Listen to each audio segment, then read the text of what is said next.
अरे ओ दुकानदारों, चलो चलो आज का ऋण निकालो। लेकिन राजकुमार जी, बस अभी अभी तो मैंने दुकान लगाई है मालिक। अभी तो मेरे पास एक ग्राहक तक नहीं आया, मैं आपको पैसे कहाँ से दूं?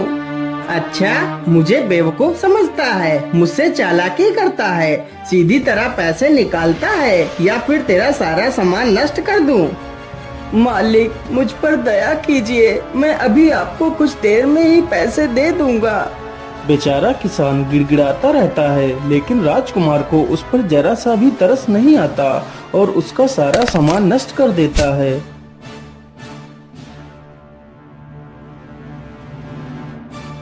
अब बताओ जल्दी से, किस किस को ऋण नहीं देना है? नहीं नहीं मालिक, ये लीजिए ऋण। हाँ हाँ मालिक, मैं तो आपको ऋण देने के लिए आपकी कब से प्रतीक्षा कर रहा था। इस प्रकार सारे दुकानदार डर कर राजकुमार को ऋण दे देते हैं। राजकुमार घोड़े पर बैठता है और वहाँ से चला जाता है। अरे नहीं नहीं, यह सब कब तक चलता रहेगा? हम लोगों को कुछ ना कुछ तो करना ही पड़ेगा। अरे भैया, मैं तो कहता हूँ हमें महाराज के पास चलना चाहिए, वही हमारी मदद कर सकते हैं।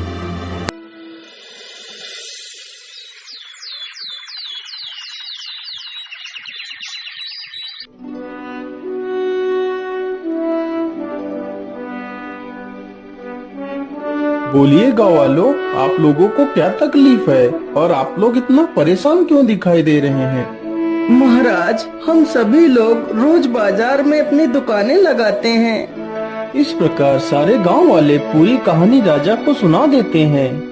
अच्छा अच्छा, आप लोग शांत हो जाइए। सैनिकों, राजकुमार को बुलाया जाए। जी पिताजी, आपने हमें क्यों बुलाया? बोलिए, क्या बात है? चंद्रवीर, तुम हर रोज गांव वालों से ऋण मांगकर उन्हें क्यों परेशान करते हो? आखिर तुम ऐसा क्यों करते हो? पिताजी, ये सारे गांव वाले बाजार में अपनी दुकानें लगाते हैं, तो इन्हें ऋण तो देना ही पड़ेगा। लेकिन चंद्रवीर, हमने तो आज तक इनसे कोई भी ऋण नहीं लिया, तो फिर तुम इन लोगों से ऋण क्यों मांगते हो? वो पिताजी, मैं इन लोगों से ऋण... नहीं नहीं चंद्रवीर, आज से तुम इन लोगों से कोई ऋण नहीं मांगोगे, ये मेरा आदेश है। महाराज, आपकी जय हो, आपकी जय हो महाराज, आपने हमें बड़े संकट से बाहर निकाल लिया। ओहो, मेरी तो इस घर में चलती ही नहीं है, मुझे तो कोई कुछ समझता ही नहीं। चलो चलो, कोई बात नहीं, जब मैं महाराज बन जाऊंगा तो इन सब से चुन चुन कर बदला लूंगा। लेकिन ऐसे महल में बैठे बैठे तो मैं परेशान हो जाऊंगा। चलो चलो, कहीं घूमने चलता हूँ। मैं ऐसा करता हूँ, चलो आज शिकार पर चलता हूँ। इतने दिन हो गए, लेकिन मैंने किसी जानवर का शिकार नहीं किया। इतना सोचकर राजकुमार चंद्रवीर शिकार के लिए निकल पड़ता है।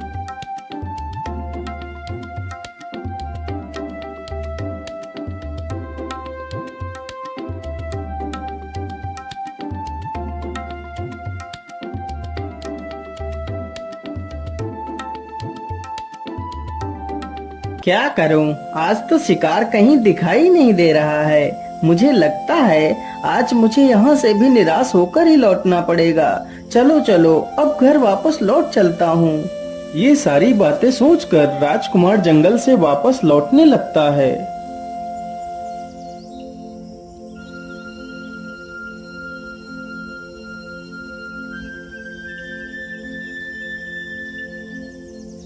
अरे वो क्या है?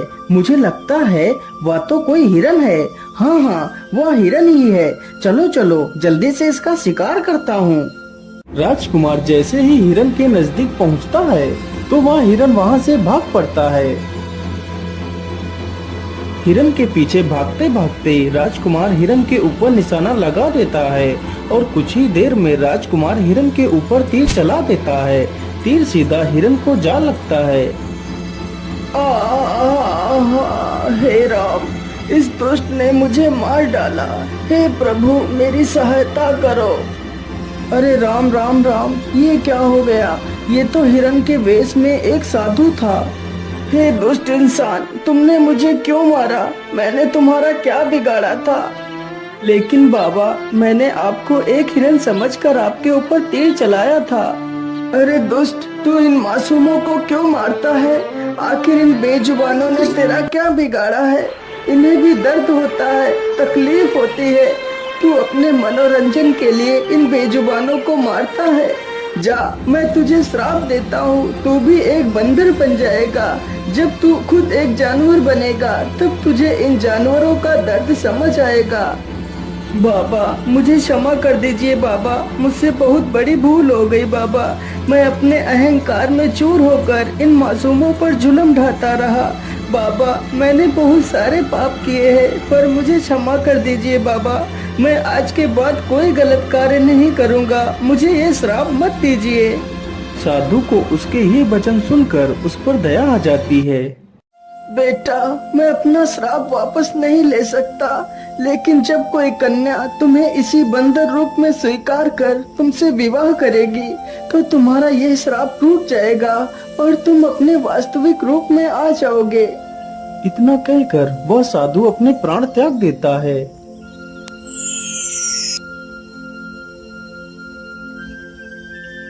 अरे, ये क्या हो रहा है मेरे साथ? देखते ही देखते कुछ ही देर में राजकुमार एक बंदर बन जाता है। हे भगवान, ये क्या हो गया? मैं तो सच में एक बंदर बन गया। ठीक है, यही मेरे गुनाहों की सजा है। इतना कहकर वह बंदर अपने राज्य महल की तरफ निकल पड़ता है।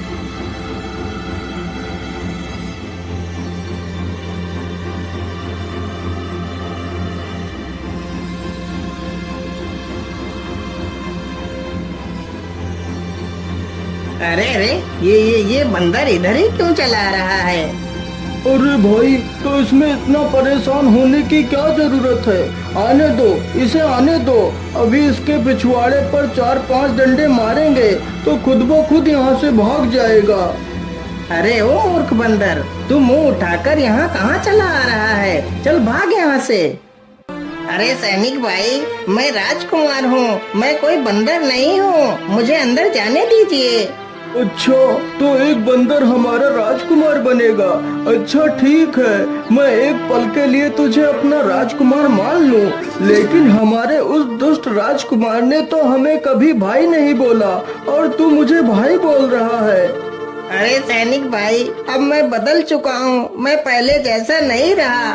अरे हाँ हाँ, वो तो हम साफ साफ देख रहे हैं कि तू तो पूरी तरह बदल गया है, एक इंसान से बंदर बन गया है। अरे ओ मूर्ख बंदर, हम लोगों को बेवकूफ बना रहा है, चल भाग यहाँ से। इतना कहते ही सैनिक बंदर को 4-5 डंडे चिपका देते हैं। बंदर तुरंत ही वहाँ से भाग खड़ा होता है। हे भगवान, अब मैं क्या करूं? मुझे तो यह सैनिक अंदर घुसने ही नहीं दे रहे हैं। मैं अंदर कैसे जाऊं? मुझे तो बहुत जोर की भूख भी लगी है। इतना सोचकर वह बंदर वहाँ से चल पड़ता है। बंदर चलते चलते एक दूसरे राज्य में पहुँचता है।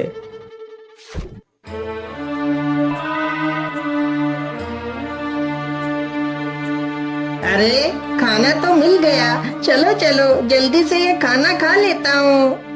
वह खाना एक किसान का था जो पास में ही खेत की जुताई कर रहा था।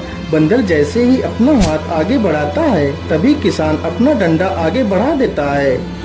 अरे दुष्ट बंदर, तू मेरा खाना खाना चाहता है? मैं यहाँ धूप में मरा जा रहा हूँ और तू मेरा खाना भी खाना चाहता है? रुक, अभी तुझे मजा चखाता हूँ। इतना कहकर किसान बंदर को 4-5 डंडे मारता है और उसे भगा देता है। हे भगवान, मुझे अब अच्छी तरह समझ आ गया है कि बेचारे जानवर कितने कष्ट में अपना जीवन गुजारते हैं। हे भगवान, ऐसी जिंदगी से अच्छा है तो मुझे मौत दे दो। ये सब कुछ सोचकर बंदर दुखी हो जाता है। तभी देखता है कि कि एक सुंदर सी लड़की हाथ में सुंदर पकवान की थाली सजाकर कहीं जा रही है। अरे ये लड़की तो कितनी सुंदर है। काश मैं एक राजकुमार होता और मेरी ये हालत ना हुई होती तो मैं इसी से विवाह कर लेता। लेकिन यह कन्या इतने सुंदर पकवान लेकर कहाँ जा रही है। चलो चलो इसका पीछा करता हूँ।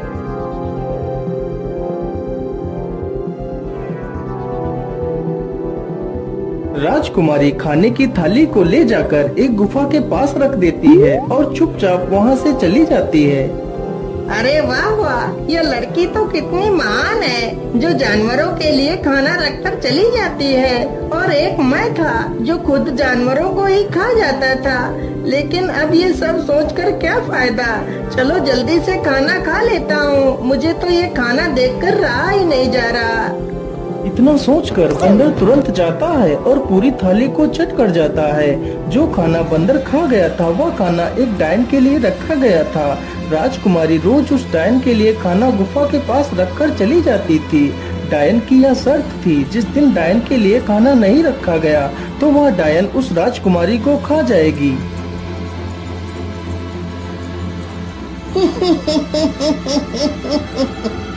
अरे ये क्या, आज तो मेरे लिए भोजन रखा ही नहीं गया और ऊपर से यह खाली थाली रखती। राजकुमारी, आज तू मेरे हाथों से नहीं बच पाएगी। आज मैं तुझे मार कर तेरा मांस खाऊंगी। हे भगवान, तो वह खाना इस डायन के लिए था। ये मैंने क्या कर दिया। अब तो यह डायन उस बेचारी राजकुमारी को मार डालेगी। अब मैं क्या करूं। अरे नहीं नहीं, मैं ऐसा नहीं होने दे सकता। बंदर इतना सोच ही रहा था कि तभी डायन राजकुमारी को उठाकर ले आती है।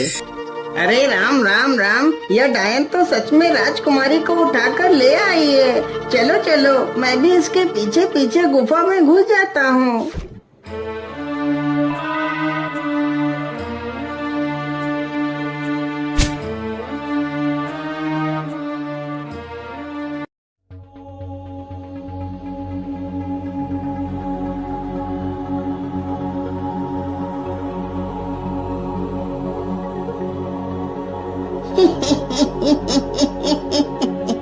मूर्ख राजकुमारी, आज तुमने मेरे लिए भोजन क्यों नहीं रखा।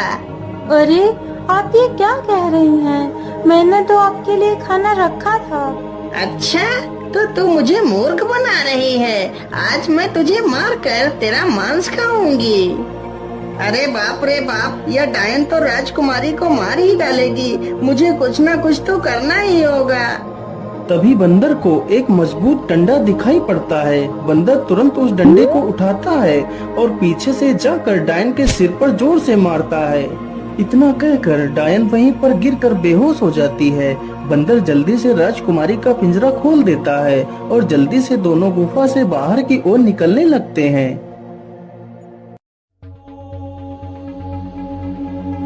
अरे ये क्या, गुफा का दरवाजा तो बंद पड़ा है।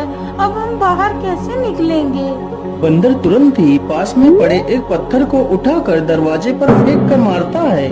अरे बंदर भैया, इस प्रकार दरवाजे पे पत्थर फेंकने से कोई फायदा नहीं।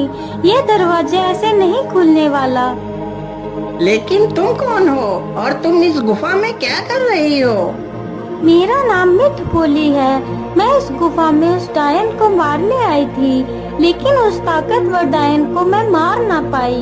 लेकिन मिठभोली बहन, तुम इस डायन से बदला क्यों लेना चाहती हो। बंदर भैया, मैं और मेरे पति यही पास के जंगल में एक पेड़ पर घोंसला बनाकर रहते थे। एक दिन की बात है कि डायन एक हिरन के शिकार के लिए आती है। डायन जैसे ही हिरन पर वार करती है, तभी वह हिरन मेरे पेड़ के सामने से हट जाता है और उस डायन का वार मेरे पेड़ पर पड़ जाता है और पेड़ गिर जाता है, जिसकी वजह से मेरे पति और मेरे अंडे उसी पेड़ के नीचे दबकर मर जाते हैं। उस दिन से मैंने कसम खाई कि मैं इस डायन को मार कर ही दम लूंगी, लेकिन मैं अभी तक उस डायन को मार नहीं पाई। लेकिन मिठभोली बहन, मैंने तो उसे एक डंडे में ही मार दिया। अरे नहीं नहीं बंदर भाई, आपको नहीं पता, वह डायन ऐसे नहीं मरने वाली। वह सिर्फ कुछ देर के लिए बेहोशी की हालत में गई है। अरे मिठबोली, तुम ये क्या कह रही हो? यदि वह डायन मरी नहीं है तो वह डायन फिर कैसे मरेगी? बंदर भाई, जब तक वह मूर्ति नहीं टूटेगी तब तक वह डायन नहीं मरेगी। अरे मिठबोली बहन, तुम किस मूर्ति की बात कर रही हो? मुझे जल्दी से बताओ। बंदर भैया, यदि तुम उस मूर्ति को देखना चाहते हो तो चलो मेरे साथ। मिठबोली तुरंत ही उन दोनों को उस मूर्ति के पास ले जाती है जिसमें उस डायन की आत्मा थी। अच्छा, तो तुम सारे चूजे मिलकर मुझे मारने की योजना बना रहे हो। रुको रुको, मैं अभी तुम लोगों को मजा चखाती हूँ। डायन तुरंत ही अपनी जादुई छड़ी से उन तीनों पर वार करती है, लेकिन जैसे ही डायन वार करती है तभी वह तीनों मूर्ति के सामने से हट जाते हैं और डायन का वार सीधा मूर्ति पर पड़ता है, जिसकी वजह से मूर्ति टूट जाती है और वह डायन समाप्त हो जाती है। डायन के मरते ही गुफा का दरवाजा खुल जाता है और तीनों ही उस गुफा से बाहर चले जाते हैं। अरे बंदर, तुम तो कितने बहादुर हो जो तुमने मेरी इस डायन से रक्षा की है। अरे राजकुमारी जी, मैं कोई बंदर नहीं हूँ, मैं एक राजकुमार हूँ। फिर वह बंदर अपनी पूरी कहानी राजकुमारी को सुनाता है। मेरा यह रूप तभी बदलेगा जब कोई लड़की मुझे इसी बंदर रूप में स्वीकार कर मुझसे विवाह करेगी। यदि ऐसी बात है तो मैं तुम्हारे साथ विवाह करूंगी। फिर वह राजकुमारी और वह बंदर एक मंदिर में विवाह कर लेते हैं। विवाह संपन्न होते ही बंदर अपने वास्तविक रूप में आ जाता है। अरे वाह राजकुमारी जी, यह तो चमत्कार हो गया। मैं तो वापस अपने वास्तविक रूप में आ गया। फिर वह दोनों अपने राज्य की ओर लौट जाते हैं और खुशी खुशी रहने लगते हैं।